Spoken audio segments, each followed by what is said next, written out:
Amigos del Nuevo Diario, y continuando con la saga Educación, una programación especial que estamos realizando para poder conocer un poco más a fondo la educación dominicana, qué nos está sucediendo y qué mejor de la mano de aquellos actores que han tenido un rol preponderante en el sistema educativo nuestro. En esta ocasión nos acompaña una educadora de larga data, quien fue presidenta de la Asociación Dominicana de Profesores, la señora Xiomara Guante. Muchísimas gracias por estar aquí con nosotros. Gracias a ti por la invitación. Muy agradecida. Bueno, y claro, la larga data antes de presidenta de la Asociación Dominicana de Profesores incluye maestra en todos los niveles de la educación pública de la República Dominicana, comenzando por el nivel inicial, cuando no se hablaba de nivel inicial, sino de la educación preprimaria y la educación primaria y la secundaria, de manera que eso nos permite, digamos, que tener una panorámica muy general de la situación que ha envuelto por los siglos de los siglos la educación dominicana. Y por mi experiencia docente, te puedo decir que yo creo que nosotros tenemos que sentarnos y hacer investigaciones, pero sobre todo mi opinión como maestra que he sido de los primeros niveles de la educación, te puedo decir que hay un tema de atención directa a la primera infancia. En la primera infancia, en los primeros años de educación es donde, bueno, primero que el cerebro de los niños y de las niñas está más, digamos, como una esponja dispuesto a asimilar todos los conocimientos. Este es el nivel en que hay que prestar la mayor atención. Todos los niveles son importantes, pero el nivel inicial es el nivel en donde se va a formar el cerebro, se va a preparar para que pueda captar todos los conocimientos que van a venir. Entonces, es el nivel inicial que tiene que tener la mayor atención. Cuando un niño o una niña sale de los primeros grados sin aprender a leer y a escribir, sin tener comprensión lectora, evidentemente que seguirá con esa situación durante todos los años de educación que le restan. Pero pareciera que es la norma, porque de acuerdo a lo que se establecía, pues no se permitía la repitencia hasta tercer grado. Sí. Y cuando vemos las estadísticas del 2017, en las pruebas diagnósticas y las pruebas ahora, 2023, siendo justos, que hubo ahí el componente pandemia, está estática. Seguimos en porcentajes mínimos, 17% en satisfacción en cuanto a matemáticas para tercer grado, 8% para tercer grado de secundaria, lengua española por igual. Es decir, nosotros no hemos logrado realmente avanzar en los resultados versus la alta inversión que estamos haciendo. Es que una cosa va de la mano con la otra y te lo voy a explicar como lo veo yo. Porque eso que tú refieres de la no repitencia en los primeros grados, o sea, en primero y segundo, la promoción automática, digamos, es un tema que viene del año 1995. Yo fui de los pioneros, de los maestros pioneros, cuando se comenzó aquí a implementar en ese año ese sistema de la promoción automática. Y ahora digo que tenemos que hacer un alto y revisarlo. No estoy diciendo que haya que eliminarlo, estoy hablando de que hagamos un alto para revisar. ¿Qué es lo que trae consigo la no repitencia, la promoción automática? Bueno, si los niños pasan de primero a segundo sin ver quién no repiten, hay promoción, como lo dice el programa, automática, entonces tiene que haber una intervención especial en esos grados. Me explico, tiene que haber suficientes recursos didácticos para que se pueda hacer un trabajo especializado con esos niños y esas niñas. Los niveles inicial no pueden tener grandes cantidades de estudiantes en las aulas porque hay que trabajar de manera individualizada cada estudiante. Un aula del nivel inicial tiene que tener un maestro y un maestro ayudante. Bueno, ¿por qué? Porque tienes 20 niños, eso es en el mejor de los casos, es a lo que me refiero, la cantidad de niños que debe tener. Si tienes 20 niños, entonces hay niños que tienen, digamos, capacidades diferentes. Esos niños que tienen capacidades diferentes, el maestro tiene que dedicarse de manera puntual a esos que tienen capacidades diferentes. Lo denominada inclusión. Exactamente, no lo puede dejar atrás. Entonces, para no dejarlo atrás, mientras ya lo que han avanzado, tiene que tener un maestro ayudante que pueda dar seguimiento a esos que van avanzando al ritmo que el profesor lleva. Y entonces dedicarse a aquellos que tienen la capacidad diferente. Entonces, en ese sentido, podría llevarlos a todos a tercer grado que puedan leer y escribir. Cuando ya un estudiante pasa de tercer grado y llega con lo que yo le denomino las lagunas en materia de comprensión lectora, entonces ahí viene una situación, porque eso se va replicando de grado en grado y llega inclusive al nivel universitario sin poder leer y escribir. Entonces ahí viene el efecto dominó, que es lo que tú decías, bueno, pero el problema viene con las matemáticas, viene con las ciencias sociales, con las naturales, evidentemente que sí, porque si no hay comprensión lectora, no es solo un tema de lengua española, es un tema que para tú desarrollar ya en los grados más avanzados una fórmula matemática, tú tienes que comprenderla, tiene que haber comprensión lectora. Para tú entender la historia dominicana, la geografía dominicana, tienes que tener comprensión lectora. Para cualquier ejercicio que vayas a hacer, tiene que haber comprensión lectora. Entonces, cuando no aprenden correctamente a leer y escribir, cuando no comprenden lo que leen, cuando no son capaces de reproducir un texto en virtud de lo que leyó, entonces ahí hay una situación que se va replicando de grado en grado. Entonces, yo pienso, y esa es una opinión muy particular que lo da nuestro ejercicio docente, que lo que nosotros tenemos que revisar, qué hemos hecho todos esos años, desde el 1995 hasta acá, y ver lo que te estoy diciendo. Hay que inyectar nuevos recursos docentes a los primeros niveles, al nivel inicial. Me refiero a que hay que identificar, mira, los maestros del nivel inicial deben ser maestros con entusiasmo. ¿Y de dónde los sacamos? Sí, del mismo sistema, los hay en el sistema. Pero le voy a decir algo. Cuando el año 2012, el salario del maestro estaba más o menos en 26,000 pesos. Al sol de hoy está en 69,000 pesos. Hay un aumento de casi un 143% del valor del salario, pero si le metemos la indexación producto de la inflación, vendría siendo como un 30% real, porque hay que ser justo, porque lo tenemos que dimensionar. Sí. Y el salario se volvió extremadamente atractivo para entrar a la carrera. Y fue dejando detrás la vocación. Sí. ¿Qué nos está pasando? ¿Por qué? Porque sentarse en un aula, enseñarle a un niño, sale de aquí. Sí, así es. Te lo puedo decir yo. Pero, por ejemplo, que en los primeros años de mi ejercicio docente, que trabajé con los primeros grados, que dicho sea de paso, son los que me gustan. Trabajar con niños pequeños es lo que me gusta. A pesar de que mi preparación es para trabajar en secundaria, me gusta trabajar con los pequeños. Pero un maestro de esos grados tiene que tener la capacidad, el amor y la vocación para sentarse en el piso con sus estudiantes, para trabajar, para ponerse al nivel de ellos, para que ellos se sientan cómodos.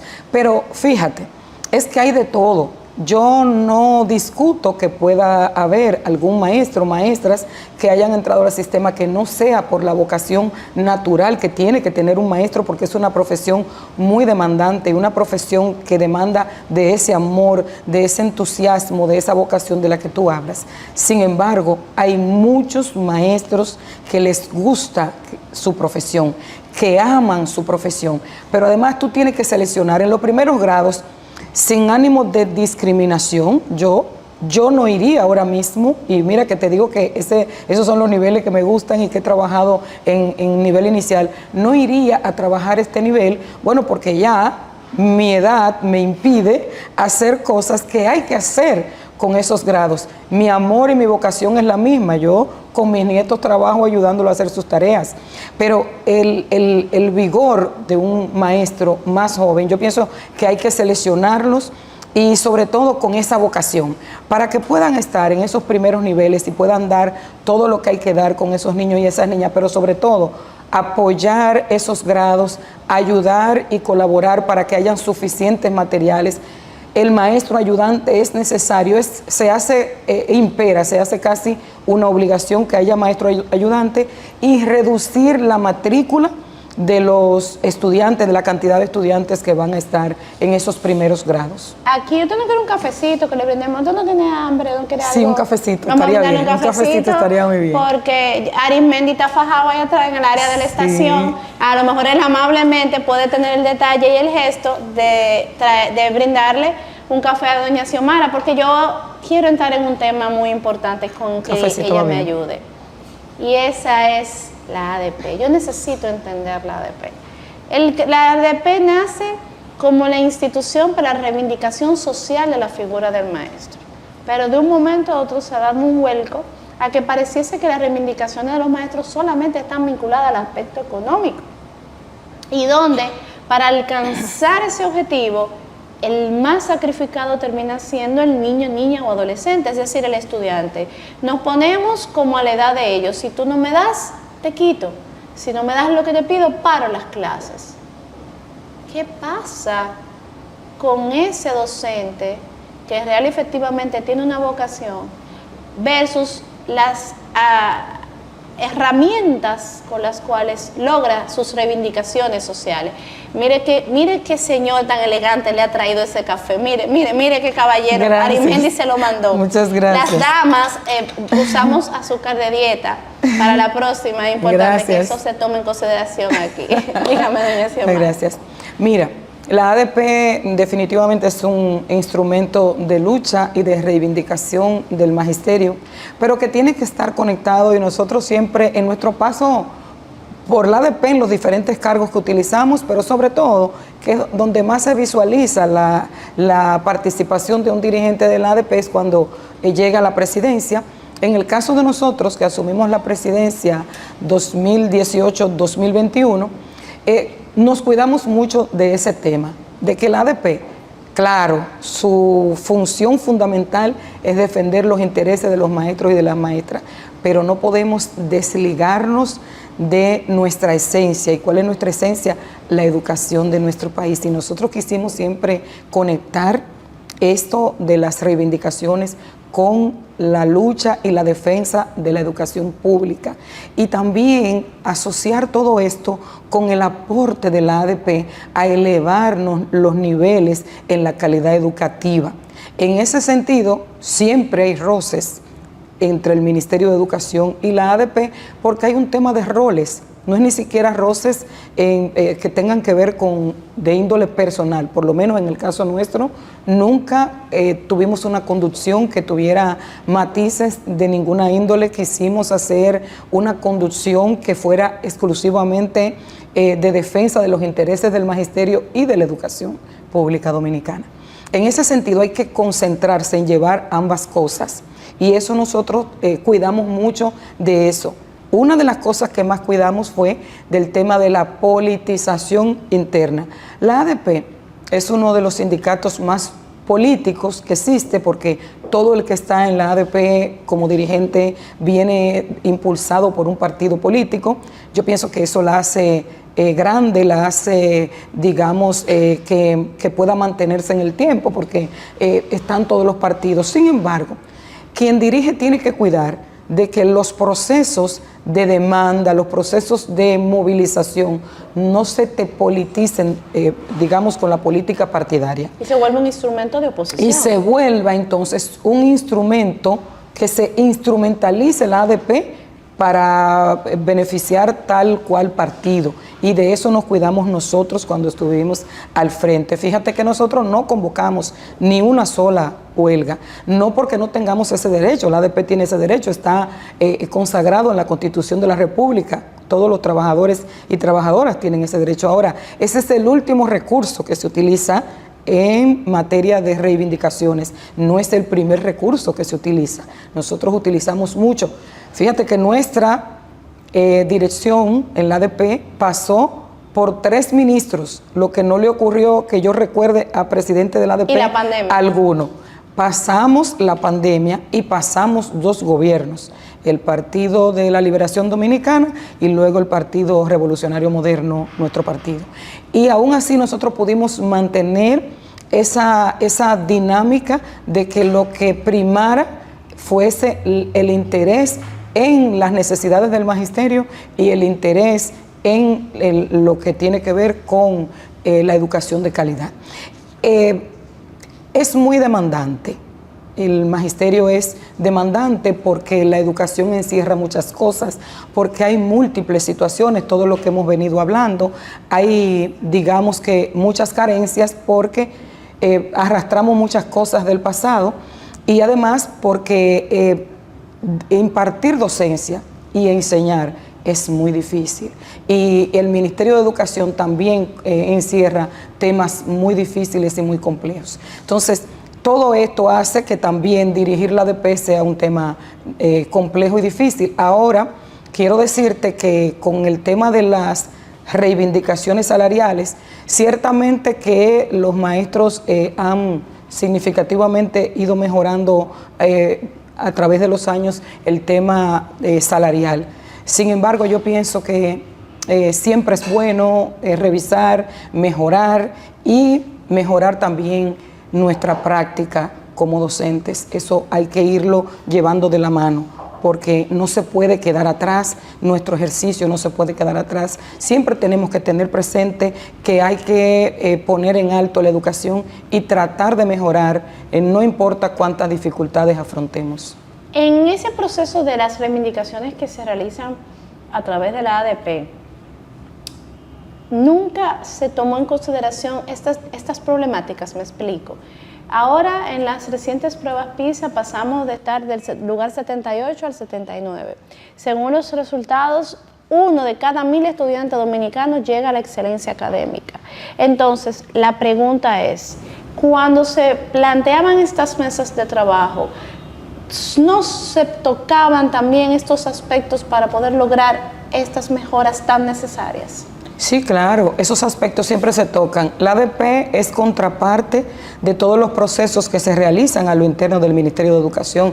La ADP es contraparte de los concursos de oposición docente, siempre está presente. La ADP es contraparte de la elaboración de las órdenes departamentales. La ADP es contraparte de todas digamos, las normativas que rigen el sistema educativo dominicano. A mí me parece que tiene que haber todavía un mayor nivel de comprensión, un mayor nivel de diálogo y de entendimiento, un entendimiento que tiene que llevarse no solo porque se ha quedado un poco como en el entendimiento del Comité Ejecutivo Nacional y los ministros de turno. A mí me parece que ese entendimiento y esas mesas que nosotros lo trabajamos y lo dejamos establecido en un acuerdo que se firmó en el año 2021 entre el gobierno y la ADP, establecer las mesas de trabajo también alrededor de las direcciones regionales y alrededor de los distritos educativos, porque ciertamente que el Comité Ejecutivo Nacional de la ADP traza las políticas generales del sindicato, pero todas las eventualidades importantes, más, digamos, trascendentales, se dan en el aula, en la escuela, que están directamente conectadas con los distritos educativos y con las regionales educativas. Por lo tanto, estas mesas tienen que establecerse permanentemente alrededor de los distritos y alrededor de las regionales, para que entonces podamos mantener esa armonía que se hace necesaria entre el sindicato y las autoridades educativas, para que entonces podamos entre todos impulsar las mejorías que el sistema educativo todavía demanda y que va a continuar demandando, porque el sistema educativo es cambiante, es muy cambiante. Entonces van a haber siempre demandas, habrá demandas de mejora siempre, habrá demandas de cambio y de transformaciones siempre. Entonces esas demandas tienen que trabajarse donde se producen estos actos y donde se produce el proceso que es en la escuela. Entonces yo digo que las mesas tienen que trasladarse y dársele calor en esos espacios, y entonces veremos que va a ir, yo diría que mejorando esas relaciones, y vamos a ir como encontrando ese punto de avenencia entre el sindicato y el Ministerio de Educación. Yo creo que el profesor Eduardo Hidalgo está guapo conmigo todavía. Él me bloqueó en estos días. Ajá. Pero sí, eso es otra historia. Volviéndole aquí al tema. A mí me gustaría saber, doña Xiomara, recientemente hemos visto esta problemática que se ha dado con los libros de texto, donde se hizo una inversión millonaria, donde varios actores de la sociedad establecieron que no era el momento por lo apresurado que iba a ser este cambio, y donde supuestamente estos cambios habían que hacerlo porque los textos anteriores no funcionaban, supuestamente. Y donde también tengo que decir supuestamente porque no ha salido de una fuente oficial, los libros anteriores fueron incinerados, fueron desechados, pero al parecer los de ahora funcionan menos. ¿Cuál es la realidad de los libros de texto con relación a que se dice que hacía 10 años que no tenían libros de texto, y cuando llegó la gestión del ministro Fulcar, pues se introdujo los libros de texto nuevos, pero entonces llega el ministro Hernández y los desecha y genera esta nueva situación con estos libros? Me gustaría que nos explicara un poquito para poder despejar tantas incógnitas que se generan ante esto. Mira, cuando se decía que no había libro de texto, ciertamente año tras año había rezago con el tema de los libros. Tú sabes que el ministerio tiene hace muchos años la responsabilidad de entregar libros de texto para que lo tengan los estudiantes. Se devuelven los libros al centro educativo. Sin embargo, siempre hay estudiantes que no lo devuelven, y eso va causando entonces un déficit de libros que hay que tenerlos preparados para el año escolar siguiente, para los niños que vuelven a entrar al año siguiente. Entonces, por eso se decía del déficit de libros. Ocurre que en el año 2020, cuando justamente entra el ministro Fulcar, recuérdate que entramos con la pandemia. Sí. Ahí no estábamos utilizando libros de texto, sino que hubo todo el tema de que estábamos trabajando a distancia, se elaboraron cuadernillos, se trabajó con los dispositivos electrónicos, todo esto para salvar este año escolar. Bueno, un año y medio escolar, hubo que trabajar con este sistema. Entonces, en ese sentido, se trabajó tirar una nueva tirada de libros de texto por los déficits de lo que te estoy hablando. Lo que pasa ahora es que entonces el ministro actual, el ministro Hernández, ha dispuesto que los libros los va a hacer el propio Ministerio de Educación digamos, en combinación con las universidades, que ya conocemos que son las que participan revisando los contenidos y con el tema de la impresión sobre todo. A mí me parece que con este tema y todo lo que ha traído consigo, hay diversos elementos que se conjugan. Un elemento hay un tema de intereses. Había digamos, una práctica de impresión, quienes imprimían estos textos, y ahora el ministerio decide que los va a imprimir. ¿Qué pienso yo? Que lo que hay es evaluar qué es lo que más conviene a nuestro sistema educativo.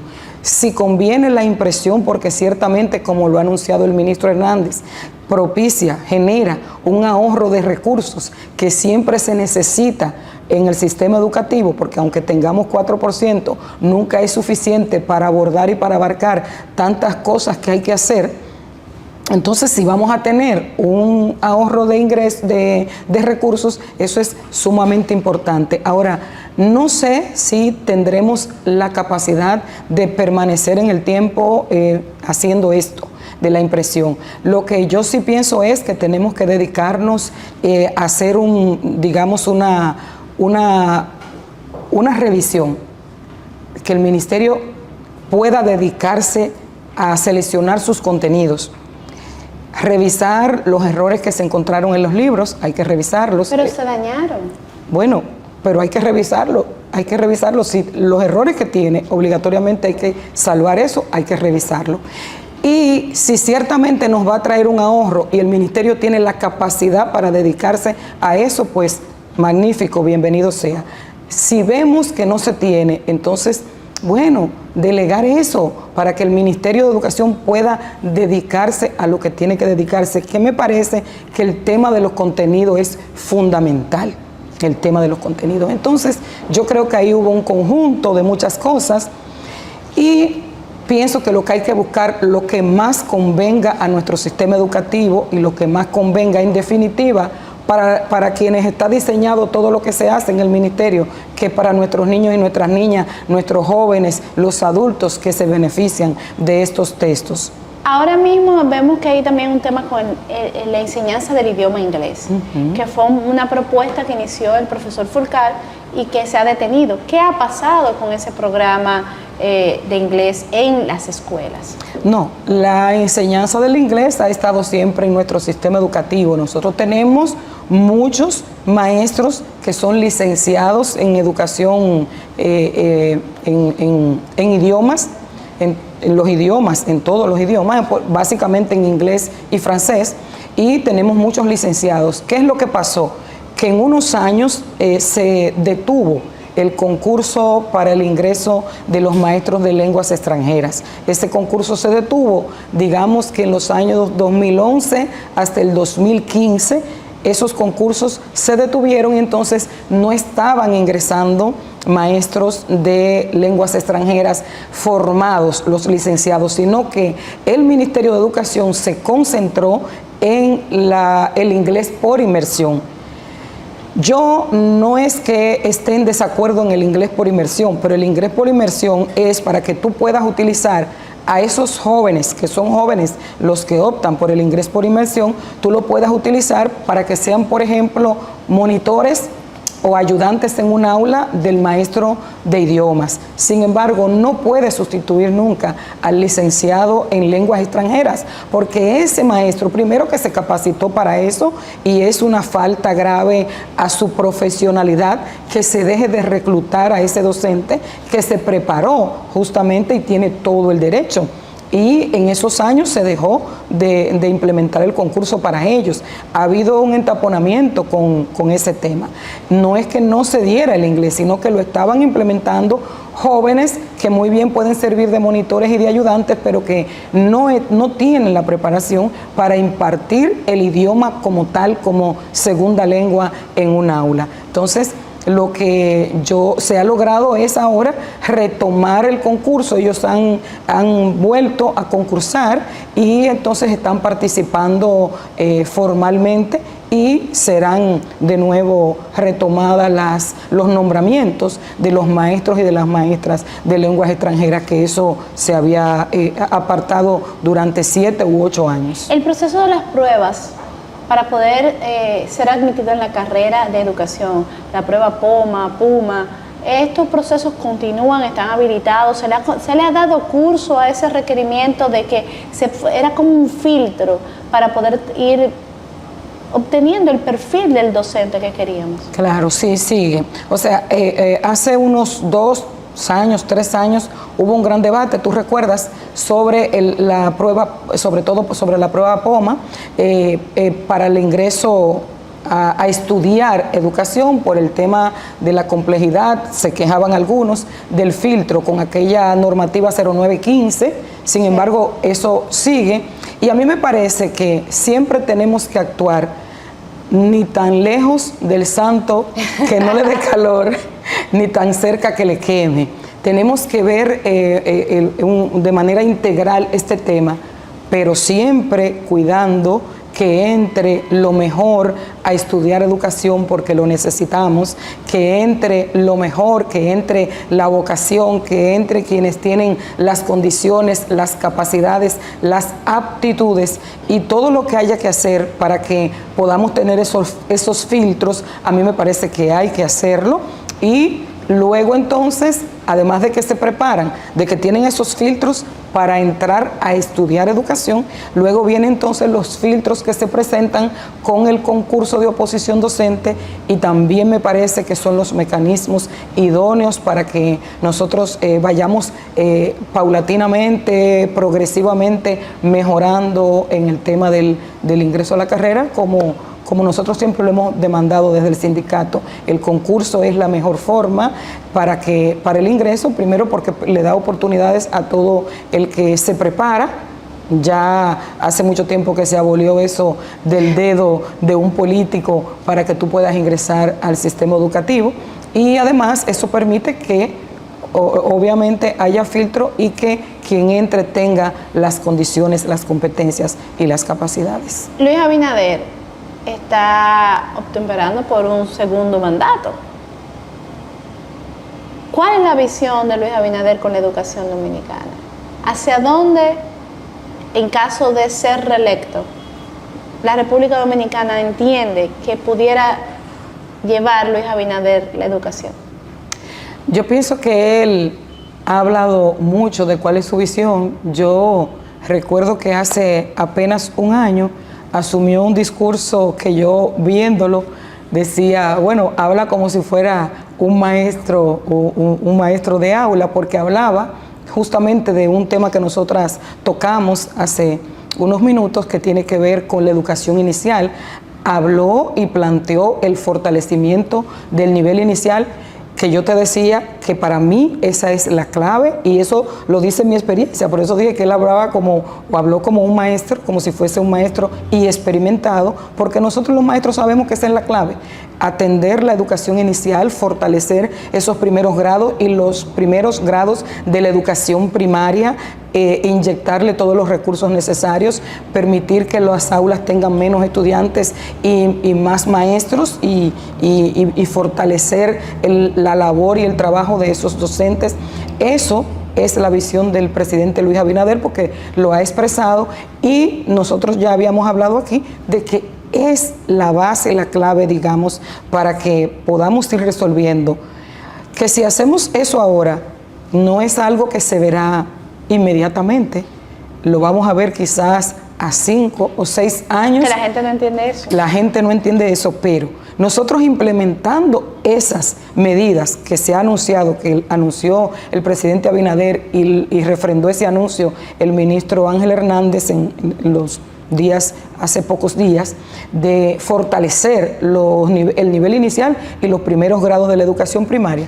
Implementando esas medidas, nosotros necesitamos 5 o 6 años para comenzar a ver mejoría en el sistema educativo público. Bueno, señores, vamos a agradecer a doña Xiomara que nos concediera este espacio de su tiempo, que sabemos que está siempre a la orden. Como dicen, está un poquito arrollada en estos días con tantos trabajos y tantos temas, pero nosotros seguimos preocupados por la educación. Entendemos que me gusta mucho esa visión que usted tiene de que tenemos que sentarnos, sí, y hay que tratar de lograr, de participar. No, el término no me da trabajo, porque no es yo entiendo algo que me razonaba una gente, que no es despolitizarla, porque no son políticos, son sino políticas, despartidarizarla, para quitarle el color y que pueda ser nuestra educación. Bueno, ahora yo pienso que estaríamos bien, porque el ministro Ángel Hernández no aspira a presidente de la República, de manera que doña Xiomara, se dedica. Yo no voy a entrar con usted con el tema del ministro Ángel Hernández, porque yo particularmente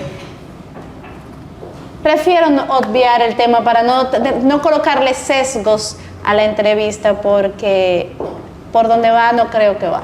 Mira, yo pienso que lo que hay que hacer está anunciado hacerse, y si todo el aparato del Ministerio de Educación, conjuntamente con los actores fundamentales, sociedad civil, el sindicato, los padres, madres y tutores se involucran, porque ha habido un distanciamiento de estos actores fundamentales en la formación de sus hijos e hijas. Si ellos se reincorporan y se acercan a la escuela, tiene que producirse un cambio significativo, definitivamente. Yo estoy esperanzada en eso, porque desde un principio te dije que creo en eso. Hay que reforzar estos primeros grados, hay que trabajar mucho con la lectoescritura y todas esas cosas. Si hacemos eso, vamos a mejorar.